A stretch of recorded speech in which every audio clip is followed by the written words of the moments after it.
अपनी देशभक्ति दिखाने के लिए हम बॉर्डर पे जाके लड़ तो सकते नहीं, तो देशभक्ति दिखाने का एक आसान तरीका बताता हूँ। जहां मिले मोदी भक्त उसको वहीं पेलो। सही कह रहा हूँ भाई, इन लोगों ने हमारे देश की जो हालत बना दी है, इन सबको दाएं बाएं ऊपर नीचे हर जगह पेलने से बड़ी देशभक्ति कुछ भी नहीं है आज के टाइम में। इनको बड़ा दुख है 1947 के हिंदुस्तान पाकिस्तान के बंटवारे का। ये नमूने गांधी जी और नेहरू जी को भर भर के गालियां देते हैं कि देश का बंटवारा इन दोनों के ही कारण हुआ। चलो बे नमूने मान लेता हूं कि देश का बंटवारा नहीं हुआ होता, फिर तो पाकिस्तान और बांग्लादेश भारत में होते, और इन दोनों देशों में अब्दुल ज्यादा है। तो फिर तुम जो ये सारे अब्दुलों को हिंद महासागर में फेंक आने का सपना पाले बैठे हो, तब तो तुम्हारा काम और बढ़ जाता। और अगर मान भी लें कि बंटवारा गांधी जी और नेहरू जी ने ही करवाया था, तब भी तुम्हें तो उनका शुक्रिया अदा करना चाहिए कि उन्होंने तुम्हारे गांड का बोझ कम किया। अबे हिंदुस्तान में जितने अब्दुल हैं वो तो तुमसे टाइट हो नहीं रहे, दो और देशों के अब्दुल की टेंशन ले लेते, तब तो तुम्हारी फट के फ्लावर हो जाती। तो अब से सुबह शाम गांधी जी और नेहरू जी को थैंक यू बोलना, क्योंकि उन्होंने तुम्हारी जान बचाई थी। दूसरा कि अखंड भारत का क्या रट है बे तुम्हारा?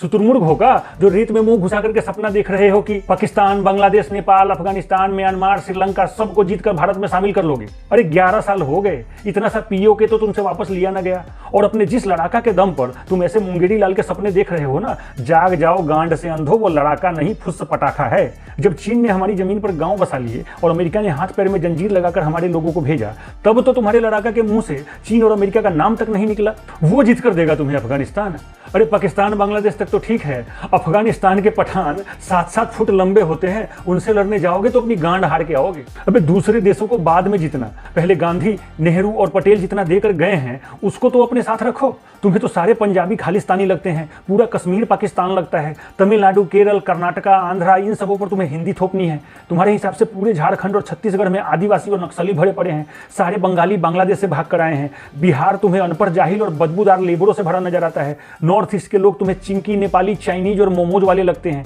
तुम लोगों की ऐसी ही नफरत ने मार दिया ना त्रिपुरा के एंजल चकमा को। इस तरह से अपने ही देश के लोगों को अगर जलील करते रहे ना, तो अखंड भारत बनाना तो भूल ही जाओ, जो है उसके भी खंड खंड 36 टुकड़े हो जाएंगे। मुझे पता है कि भक्तों को समझ ही नहीं आएगी मेरी बात। जैसे रावण ने सीता का हरण किया था ना, वैसे ही भक्तों के कॉमन सेंस का हरण एक दूसरे रावण ने कर लिया है, जो भारत को लंका समझकर जला देने पर उतारू है।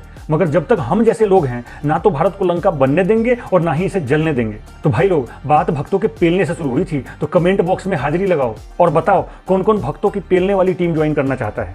हम बोलेगा तो ठीक है, मगर जब बोलने से काम ना चले तो हम पेलेगा।